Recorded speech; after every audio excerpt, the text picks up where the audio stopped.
Muchas gracias. Ya fue ayer la tercera. Señor presidente, muy buenos días. Se alcanza, sí. Daniel Marmolejo, de 4A República y Sin Línea MX. Señorita Vilchis, muy buenos días. La noche del 26 y la madrugada del 27 de septiembre del 2014, en Iguala, Guerrero, se quebró la civilización. El estupor llegó a todas partes en el mundo.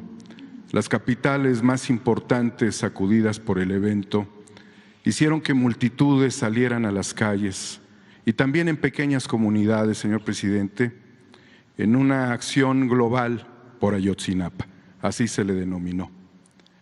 A un mes de los acontecimientos, el 26 de octubre del 2014, aquí afuera, en la plancha del Zócalo, usted expresó lo siguiente: no aceptemos el regreso a la normalidad hasta que aparezcan con vida los jóvenes de Guerrero. No nos acostumbremos a la desdicha, al horror. En su primer discurso como presidente en la Cámara de Diputados fue interrumpido por la fracción parlamentaria del PAN, que coreó 1 a 1 hasta la cifra de 43, y también gritaron justicia. Usted dejó que esto continuara y aseveró que se conformaría una comisión por la verdad para dar justicia al caso Ayotzinapa. Lo cierto, señor presidente, es que Guerrero ha vivido un encadenamiento histórico de injusticias. Hoy no debería yo de estar aquí, sino Genaro Vázquez y Lucio Cabañas hablando por sus muchachos. Pero los muertos no pueden hablar por los muertos. El Estado de Guerrero ha tenido luchadores sociales, ha tenido defensores del territorio como Nestora Salgado, quien mientras hacía labores comunitarias, autoridades mantenían vínculos con el crimen organizado. En tanto, el fiscal del Estado, Iñaki Blanco, estaba en una campaña para encarcelar a Nestora, quien estuvo cerca de más de 2 años en prisión, pero ante la falta de pruebas necesarias y suficientes, salió de prisión y hoy es senadora de la República. Días después de la noche de Iguala, la Procuraduría General de la República de Murillo Karam atrajo el caso. Sin embargo, durante todo ese tiempo sucedieron una serie de acontecimientos de destrucciones de evidencias. Fueron borrados los videos, incluso del Palacio de Justicia. Elementos clave que nos llevarían a la conclusión de lo ocurrido desaparecieron. ¿Cuál era la necesidad de Tomás Herón y de Murillo Karam de borrar o de proteger a esas autoridades a través de una serie de maromas que llevaron a la construcción de una verdad histórica, señor presidente? Su compromiso y el de la COBAG, las investigaciones del GIEI desde el 2015, la infatigable labor del subsecretario Alejandro Encinas, el trabajo dedicado de la Unidad Especial para la Investigación y Litigación del caso, nos lleva a un punto muy cerca de la justicia, lo que usted ofreció y la consigna popular y planetaria. El exfiscal de Guerrero, Iñaki Blanco, dice que el abogado de los padres de los normalistas no los representa. ¿Acaso él querrá postularse como su abogado? El mismo señor Iñaki Blanco, quien aplaude el avance de las investigaciones, amenaza con demandar al exfiscal del caso Ayotzinapa, Omar Gómez Fierro, a quien señala como tonto útil y fiscal carnal. Lo cierto es que el mismo Iñaki Blanco irá en la defensa del exgobernador Ángel Aguirre, atacando justamente al abogado de los padres. Entonces queda claro que el fiscal carnal es Iñaki Blanco. En una entrevista con los periodistas, Alejandro Encinas, hablando con Álvaro Delgado y Alejandro Páez Varela, señaló que defensores de delincuentes amagan con denunciarlos. No sería absurdo pensar, dadas las circunstancias, que esbirros vinieran aquí con una carta leída en defensa del exfiscal. Y lo cierto es de que En alusión a lo que señala Alejandro Encinas, el mismo exfiscal defiende delincuentes en Tula, Hidalgo. En su discurso del 26 de octubre, aquí atrás en la plancha del Zócalo, señor presidente, mientras Peña Nieto desgobernaba y la gente clamaba porque dejara el poder, que renunciara, usted señaló lo siguiente: tiene que haber un antes y un después, y enfatizó, un antes y un después. Qué absurdo país sería este si se permitiera que la Fiscalía General de la República reviente el caso desde adentro. Qué tontería sería que en la búsqueda de la justicia Alejandro Encinas o el abogado terminaran frente a tribunales o incluso en prisión. Aquí ya supimos lo que fue el intento de llevarlo a usted y condenarlo, consignarlo, señor presidente. El 20 de noviembre del 2014, minutos antes de que los contingentes que se trasladaban desde el Ángel de la Independencia hacia el Zócalo capitalino entraran a esta plancha del Zócalo y que Miguel Ángel Mancera apagara la luz para iniciar una represión, habiendo aquí en el techo del Palacio Nacional, apostados, observando a las multitudes, francotiradores. Los padres de los normalistas ingresaban por las calles y una voz desgarrada desde un megáfono exclamó lo siguiente: queremos que nuestros hijos sean la semilla de una nueva revolución, aunque no los volvamos a ver, aunque no los volvamos a abrazar, aunque no los volvamos a sentir. Señor presidente, usted ha hecho un compromiso con los padres para la reactivación de las órdenes de aprehensión. Quisiera yo saber, a estas alturas y en la búsqueda de la justicia, si la vamos a alcanzar próximamente. Muchas gracias por su comentario. Sí, se ha ido avanzando bastante en el esclarecimiento de estos lamentables hechos y ahora pues hay una polémica porque se dio un paso, yo sostengo que positivo, hacia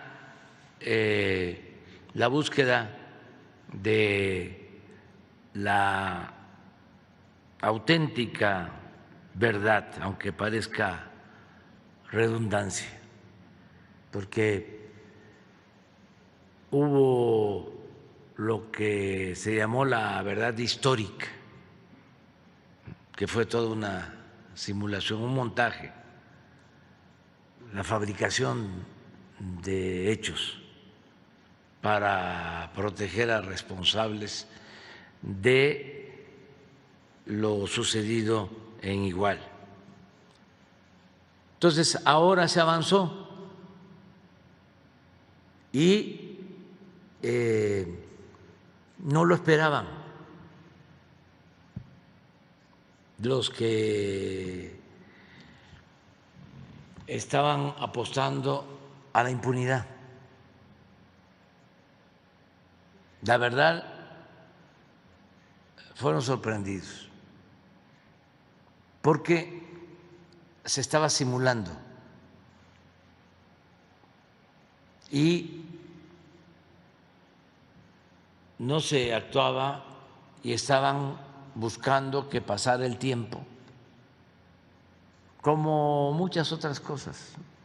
Ya hay quienes están pateando el bote, ya contando cuántos días me faltan, horas, minutos, segundos. Falta muchísimo. Pobres de ellos, porque no es cierto de que no trabajo. Estoy más aplicado que nunca. Siempre he trabajado mucho para la transformación y ahora más, porque imagínense, me faltan menos de 23 meses y ya cierro mi ciclo. Entonces estoy con todo, con todo.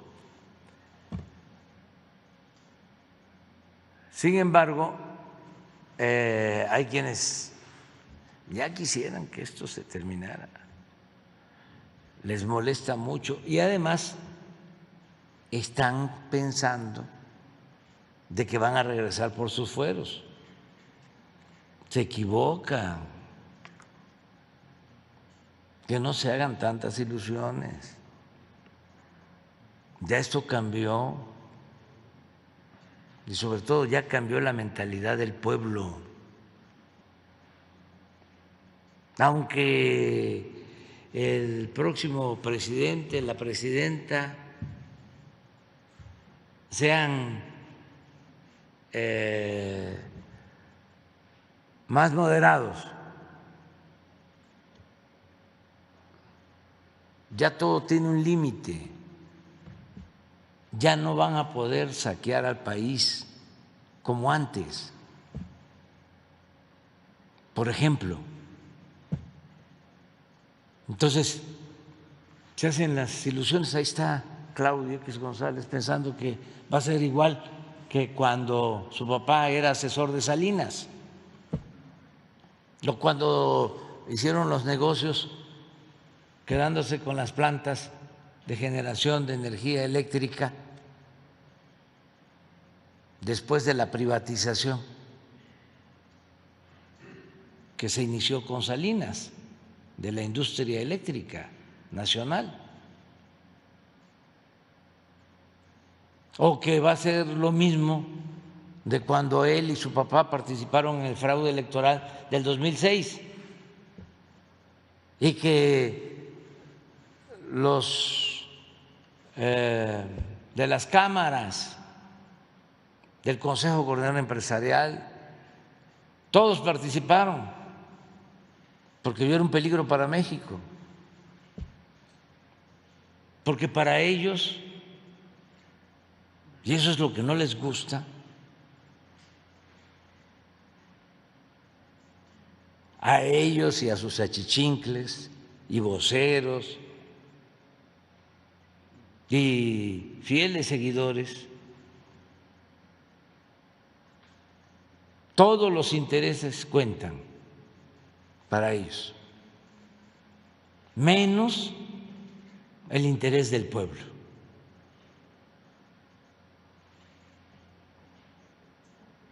Esa es la diferencia de fondo. Entonces, regresando a tu planteamiento, pensaban de que no íbamos a hacer nada y se sentían hasta seguros los que habían participado, ya sea en el primer momento, la primera etapa, que fue la de la desaparición de los jóvenes, y los que habían participado en la segunda etapa, que fue la del encubrimiento de lo sucedido realmente. Había como un pacto de silencio y poco a poco se fue avanzando, se fue avanzando, se fue avanzando. Y cuando no lo esperaban, llegó un informe a mi escritorio de Alejandro Encinas y lo leí y le dije: ya, vamos a actuar. Y como ya teníamos el acuerdo público, aún con la autonomía, con la independencia de poderes, de que se había cometido una gran injusticia, que era un crimen de Estado y que teníamos que actuar de manera conjunta y cooperar la Fiscalía y el Poder Judicial, pedí una reunión con el fiscal, con el presidente de la Corte, y se entregaron los informes. Y entonces ellos, de manera especial el fiscal, tomó el informe y casi de manera directa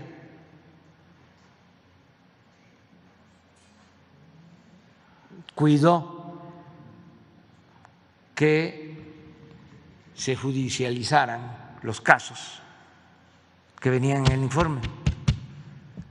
Y todo el aparato que estaba y muchos infiltrados no se dieron cuenta, o cuando se dieron cuenta ya era demasiado tarde, de que se habían solicitado las órdenes de aprehensión de las personas que aparecían en el informe. Entonces, cuando se enteran,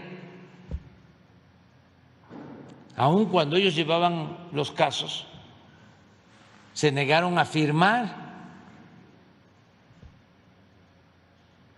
Hubo una rebelión. Eso fue lo que sucedió. Y sin embargo, se fue hacia adelante y en la desesperación, esa es mi hipótesis, quisieron dinamitar el proceso ampliando la lista de los presuntos responsables,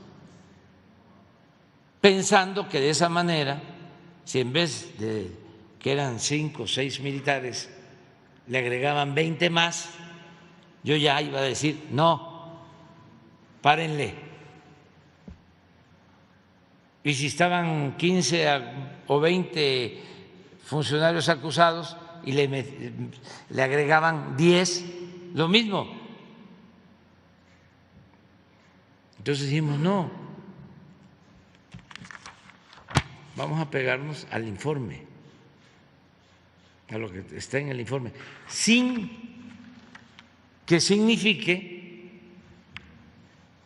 que los que están incluyendo sean inocentes. La investigación continúa, pero vamos primero a esto, porque lo que querían era que, por ejemplo, para hablar con claridad, no se detuviera al procurador Murillo Karam.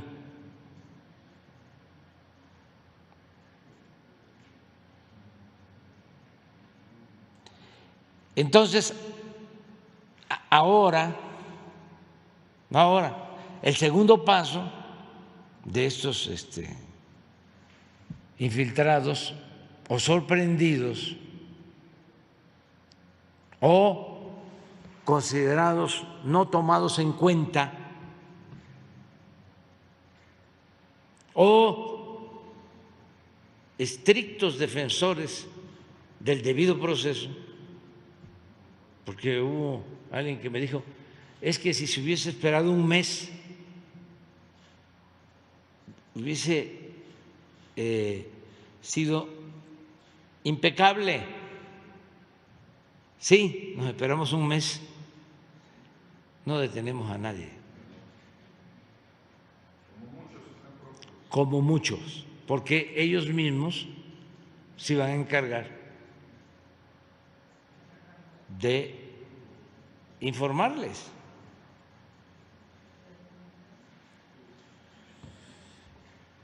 Entonces, ahora las pruebas no son sólidas, son fotografías de pantalla, se inventó. No, ya lo dije y Alejandro Encina tiene todos los datos complementarios. Por cada caso hay 10 pruebas.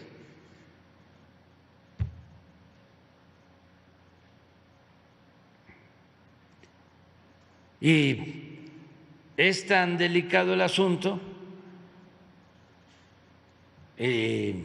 no les gustó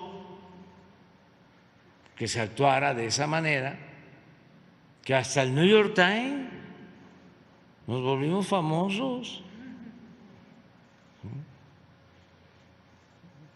Ya ni hablemos del Reforma y de otros. Y conductores de radio en defensa de los presuntos responsables de hechos horrorosos, lamentables, injustos, tristes. Y no quieren, nada más que nosotros pues somos muy perseverantes. Y todo nuestro apoyo a Alejandro Encinas, ya lo he expresado, él lo sabe, y no es tampoco nada nuevo para nosotros, siempre hemos enfrentado mafias, pero no vamos a detenernos y la investigación está abierta, y si hay quienes quieren ayudar, siguen las posibilidades de que se les contemple como testigos protegidos, sigue abierta esa posibilidad, quienes tengan más pruebas, y no hay impunidad. Y el ejército está actuando bien, porque fue un error el no haber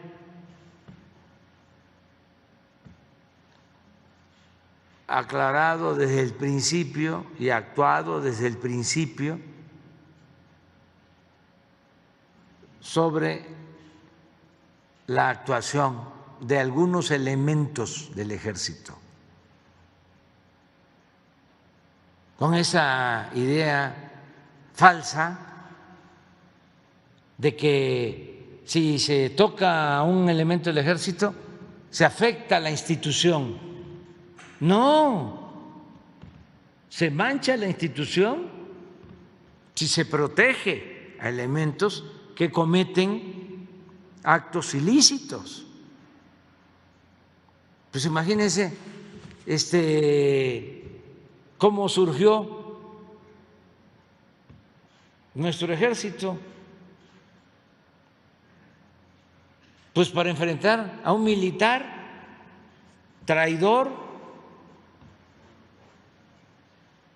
usurpador, que ordenó el asesinato del presidente Madero, Huerta, general, que fue ascendiendo porque en el gobierno de Porfirio Díaz los ascendían por ser represores, sobre todo de los pueblos originarios, de los yaquis, de los mayos. Ahí estuvo Huerta, estuvo en Guerrero, estuvo allá en Yucatán. Le tocó a él la represión de uno de los pueblos que ahora son de los más cercanos a la zona turística, en Quintana Roo, ahí por Playa del Carmen, Acumal. Ahí llevó a cabo una represión, quemó el pueblo, estuvo con los yaquis. Él le escoltó a Porfirio Díaz Cuando renuncia Porfirio Díaz y se va a Veracruz a tomar el Ipiranga, al exilio, él encabeza la escolta, era militar, general, y el día 19 de febrero, cuando detienen al presidente Madero y al vicepresidente Pino Suárez, y también al general Felipe Ángeles,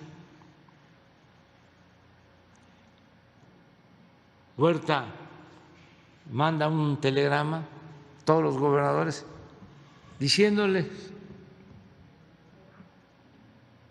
no, el 18 de febrero, en la tarde, diciéndoles, me nombró el Senado presidente de México.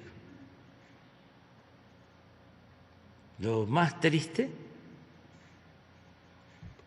por eso cuando se habla de traiciones, que ya este traicionó la causa nuestra, que ya escribió en contra, que ya declaró en contra, que ya nos traicionó, no es nada para las grandes traiciones que han habido en la historia de nuestro país, cuando se busca transformar. Todos los gobernadores, casi todos, que eran maderistas, se quedaron callados. Y casi todos contestaron el telegrama actuando de manera rastrera. El único gobernador que dijo no, Venustiano Carranza, gobernador de Coahuila. Y al día siguiente el Congreso de Coahuila, porque don Venustiano, que dicho sea de paso, se pensaba que tenía mucha edad, pues no, era más joven que yo, como también don Adolfo Ruiz Cortines, ¿no?, que decían el viejito, pues no, era más joven que yo.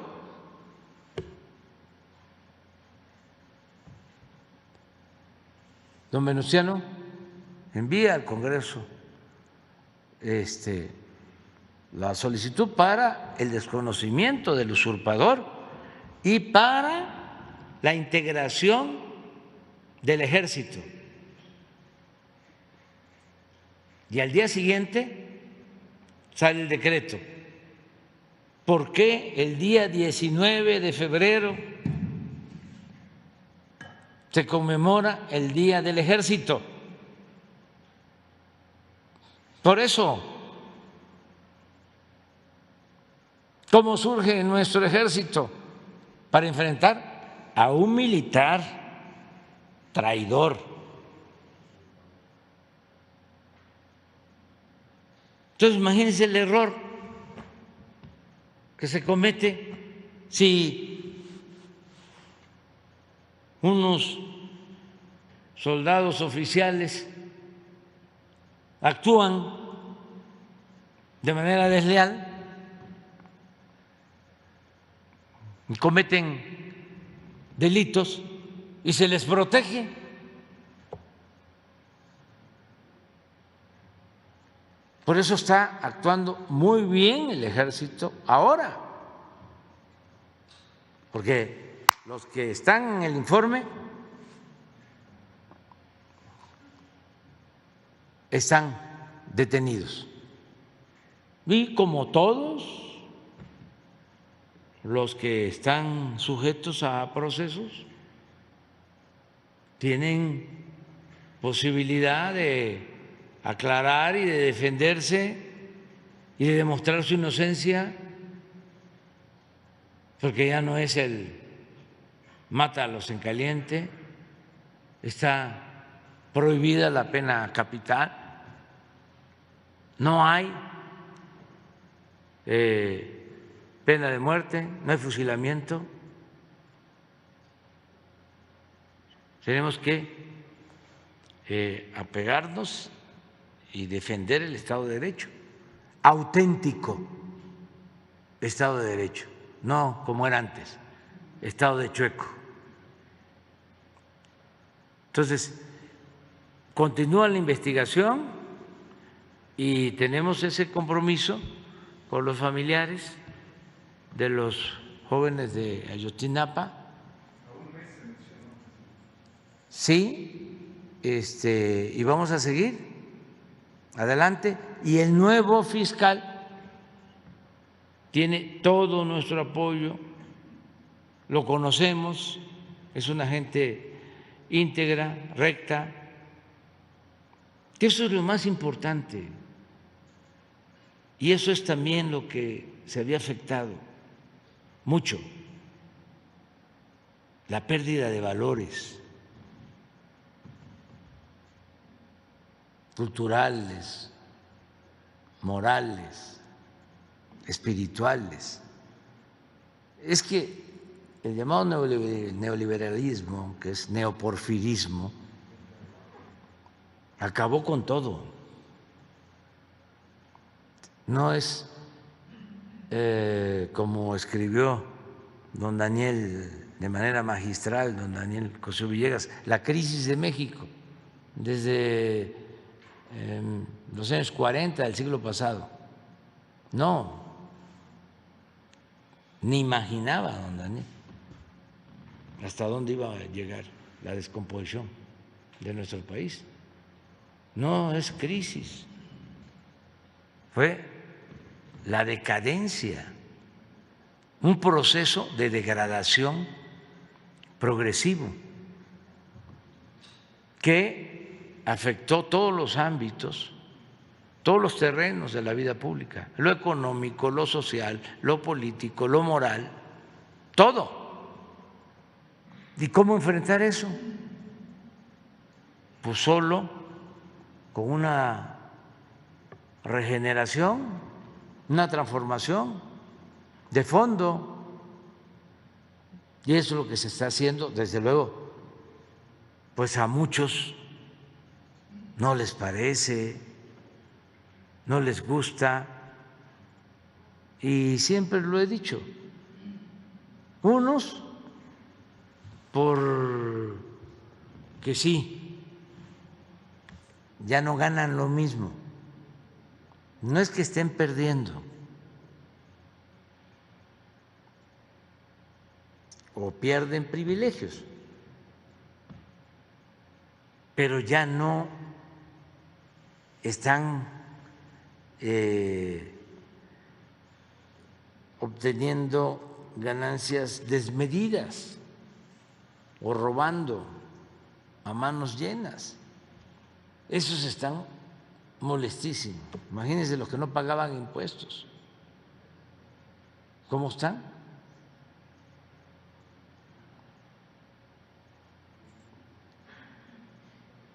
Hubo uno que famosísimo,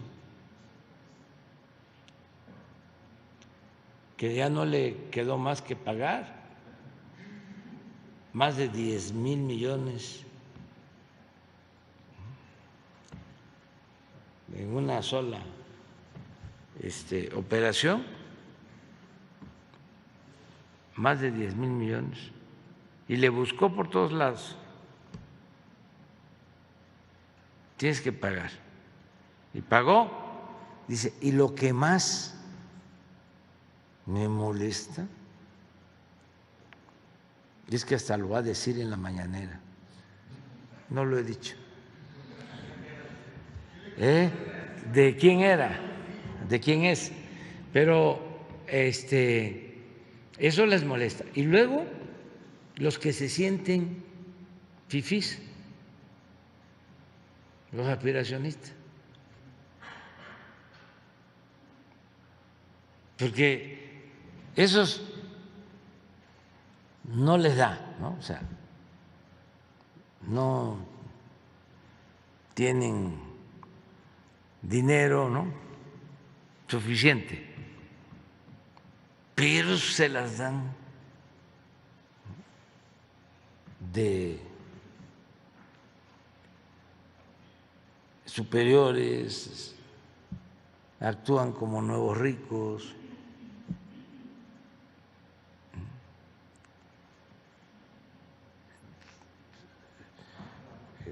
Buscan, pues, imitar. No le hace que se trate de imitar a ladrones. Es encaramarse, ascender en la escala social, como sea, haya sido como haya sido.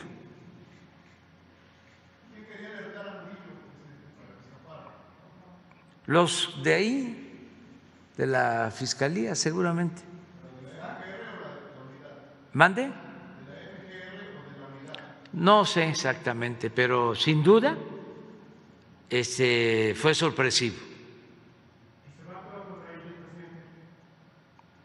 Pues si se tienen pruebas, sí. Si se tienen pruebas, sí. Pero sin duda fueron sorprendidos. Y nos reunimos, pasaba el tiempo y pasaba el tiempo, y yo estaba pidiendo cuentas, a ver. Y empezó la rebelión.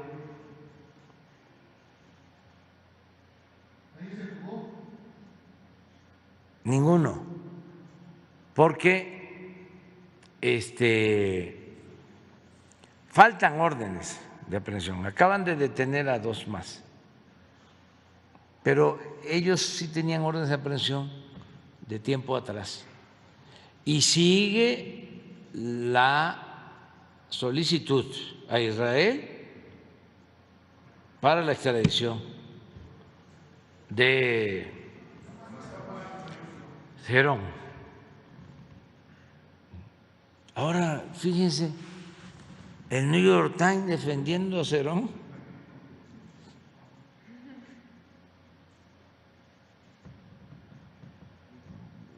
¿El New York Times o qué gobierno? Sería buenísimo que el New York Times diera a conocer su fuente.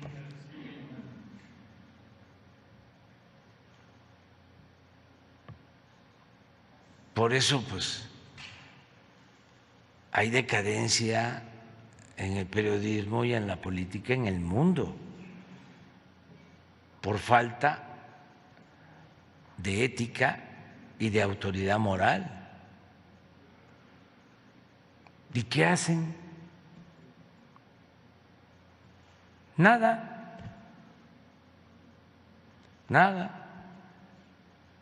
Y estoy esperando lo de si van a liberar al pajarito, porque todavía no he visto nada, solo que quieren cobrar, ¿no? Sí, las plantas verificadas quieren cobrar. Sí, nada más que nos tiene que dar primero una prueba de que va a ser un medio confiable y con ética.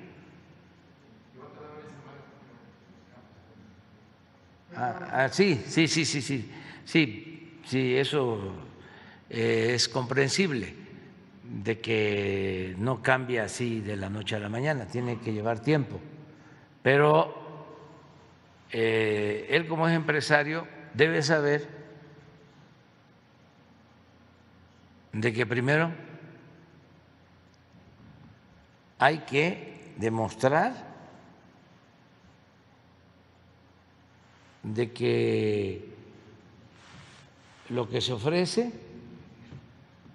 es de calidad. Primero, hay que demostrar eso.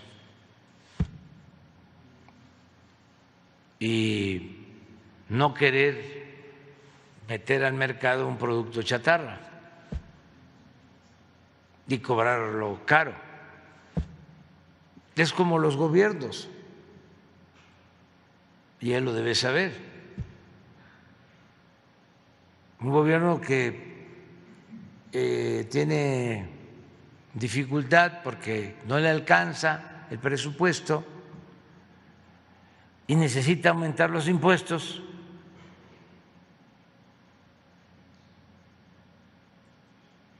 lo más aconsejable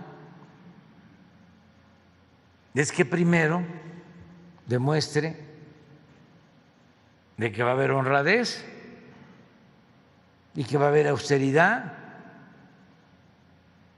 Y una vez que ese gobierno se apriete el cinturón,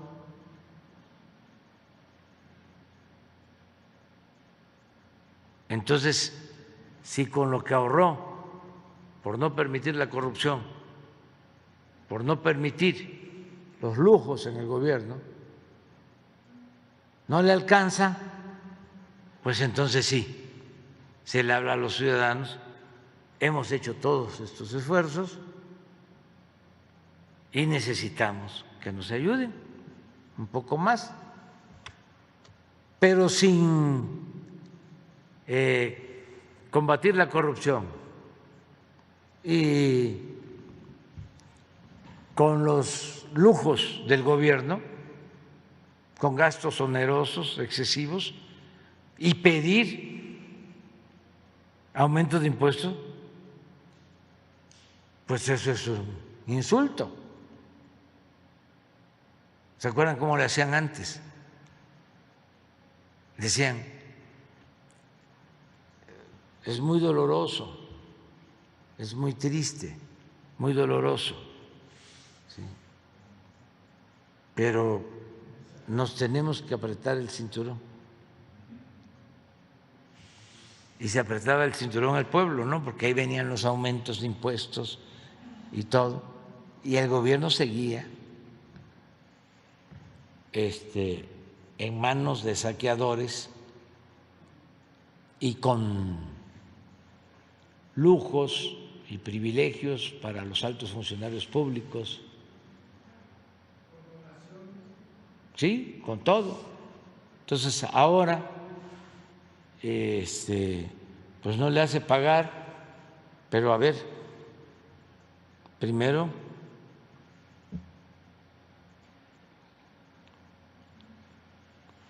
pues una tregua de un año que demuestre que ya se limpió Twitter, que ya no hay bots, que ya no se engaña a nadie, que hay transparencia, que es una regla de oro de la democracia, que hay libertades, que no se va a censurar a nadie,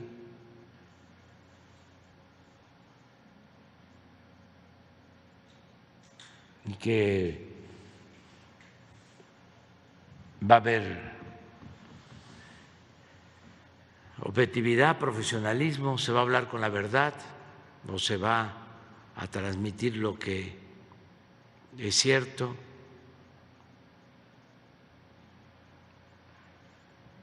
Garantizando el derecho a todos a expresarse, a manifestarse, no censurar. Entonces sería un cambio importantísimo. Lo puede hacer el señor porque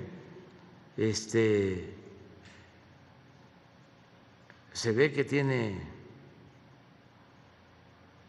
arrojo. Claro que es para gente grande. Ayer, por ejemplo, se vota en la ONU y vuelve lo mismo. 185 votos para que se quite el bloqueo y 2 en contra y ejercen derecho de veto. 185 contra 2 y va a seguir el bloqueo, porque estos dos, creo que uno tiene derecho de veto, que es Estados Unidos, pero es una vergüenza. ¿Dónde está la grandeza? ¿Dónde está la política de altos vuelos?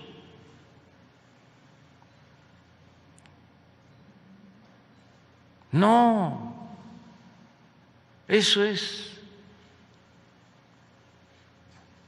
muy tradicional, retrógrada.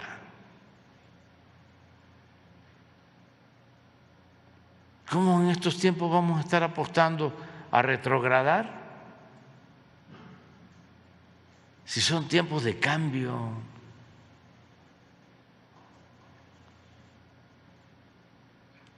De todas maneras fue muy bueno porque son 185 países, 2 en contra y 2 abstenciones.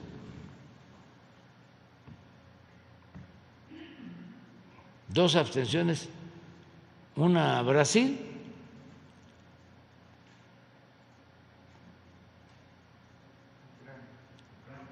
y Ucrania. Con todo respeto, ¿qué tiene que meterse?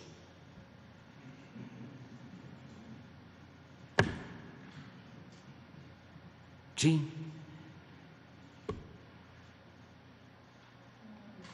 O sea, es de veras.